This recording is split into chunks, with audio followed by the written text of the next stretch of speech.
is going on, everybody? Welcome back to Phones and Drones. Apple just held their yearly unveiling of the new iPhone, of the new Apple Watch, and now Apple Watch Ultra 2 series devices. And today felt like the most S year that Apple has had in a while. These build changes and updates to their device lineups are nearly forgettable. The biggest change is what we knew was coming, USB-C. We have a new titanium build material for the Pro models, a new telephoto lens on the Pro Max specifically, only up to 5x with 120mm focal length, I believe they said. Great changes, nice little additions, but again, if you guys remember and have been following Apple for years, there was always a tick-tock release cycle. This is definitely the smaller yearly upgrades. Hopefully the iPhone 16 series will come next year and blow us away. Who knows what Apple has in store, but today a couple of takeaways from the iPhone 15 series is that it is definitely very muted in nature and in color. So I think the biggest disappointment, to get it out of the way, is battery life. Apple didn't even tout battery life on the 15 Pro and Pro Max series devices. When you look, they are supposed to be exactly the same as the iPhone 14 Pro and Pro Max devices, and the longevity behind those batteries and the degradation in those batteries cause a little bit of concern here for the 15 series, but that remains to be seen how it will handle down the road. Hopefully this RC candidate of iOS 17 that was also just released, as well as watchOS 10 and macOS and MORE and all that, hopefully all of this integration that they keep such closed walls on makes a difference in terms of hardware and software being maximized for all this. Now, having said all that, what you guys came here for, we have the RC or release candidate version of iOS 17, meaning this is probably the final build that we will get in a, we'll say, beta form.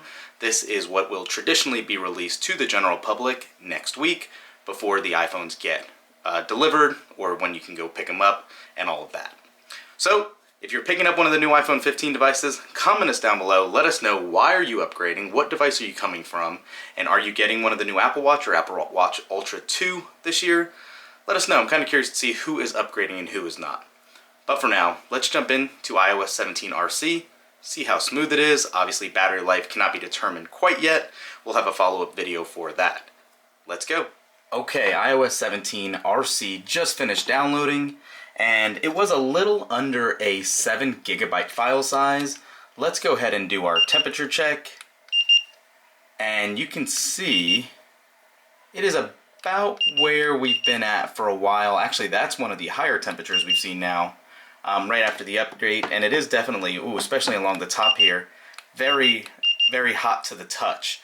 So keep in mind, Apple still has this heating issue on the iPhone 14 series, or 14 Pro and Pro Max at least, that the temperatures do come up a little hotter than normal.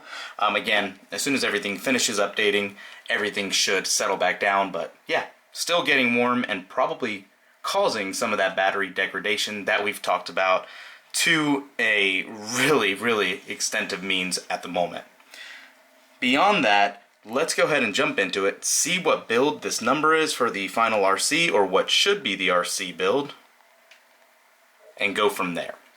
So, jumping right into settings, general, about, iOS 17, you can see this now has a final build number of 21A329. Again, you can see the lettering is gone, signifying that this is a final build. So, again, a little under 7 gigs, pretty decent size download as you traditionally would assume. Let's look at iPhone storage and see where this is sitting at this point.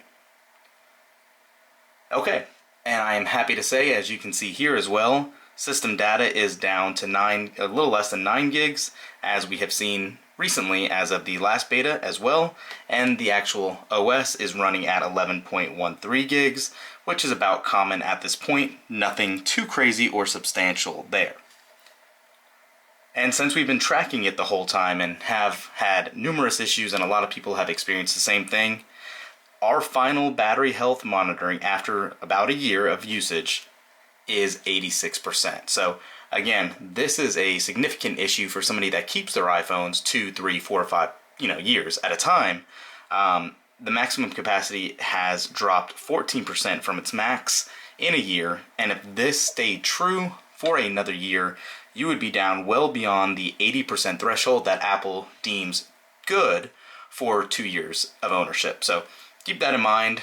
It'll be interesting to see how this plays out in the next year or so. For everyone else, I am on the iPhone upgrade program. I do trade every phone in I get for the newer generation, so I can't give you an accurate measurement of what mine will be, but yeah, it is something to consider and keep in mind. Aside from that, scrolling like we traditionally do, if we jump into our certain apps, looks like everything's kind of running as you would anticipate. Seems like everything's working okay. I can tell you that, and again, you're not going to be able to see this on camera, but I can tell you that the ProMotion display does look good. Unfortunately, again, for the iPhone 15 series, you're still stuck at 60 Hz. You do not get that ProMotion display. For an $800 phone, guys, that's kind of crazy at this point in time, but just something to be mindful of as well. Let's see if the feedback app has been updated with the RC build. Let me sign in really quick. Usually we've had issues where it has not until later, but you never know. And it is still not updated. So don't have a full release notes, but we can touch on this in our subsequent video when we do a battery check and a final stability check in about 48 hours or so. Now what most of you guys are worried about is the actual release date. So if we actually pull up our calendar here, Apple has announced that next Monday on September 18th, all the new OS softwares will be released.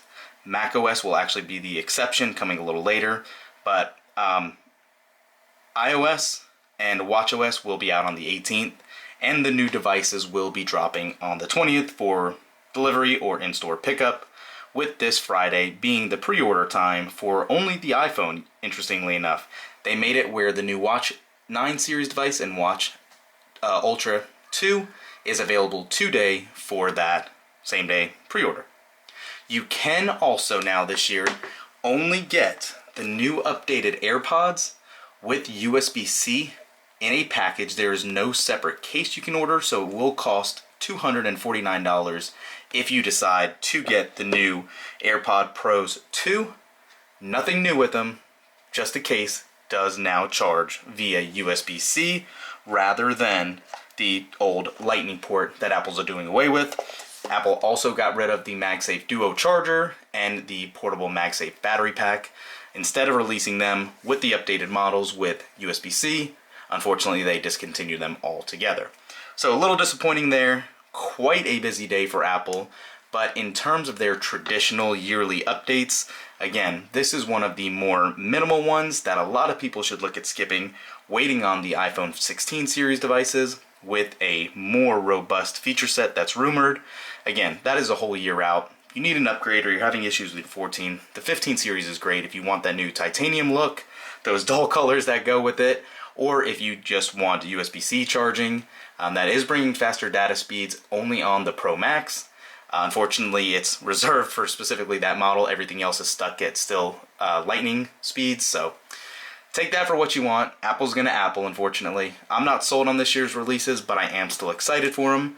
The Apple Watch Ultra with the new higher nit brightness is insane to me. So yeah, we'll see, guys. But let me know in the comments, what are you picking up? Are you updating any of your devices, or are you going to just let your old devices ride for another year? I'm very curious. I think this is one of the more unique years in a while for the lack of need to upgrade. So yeah, very curious to see how it plays out. Thanks for watching, guys. We'll catch you in the next one. Peace.